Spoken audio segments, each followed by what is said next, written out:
జడలో నా గంగమ్మ ఓం శివ నమ శివ హరహర శంకర శివుడా నమ శివ శివుడా ఆ శివుడా నిశిగలో గంగమ్మ కొలువై ఉన్నదంట నా స్వామి కొలువై ఉన్నదంట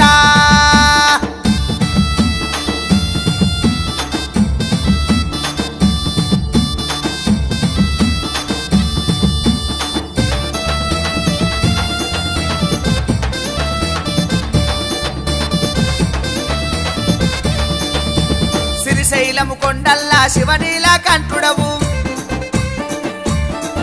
ఆ చెరుగట్టు క్షేత్రమందు జడల రామలింగయ్యవు యములవాడలోన నూటంటిగా కొలువున్నవయ్యా కాటిలోన నీవే పది జీవిలోన నీవయ్యా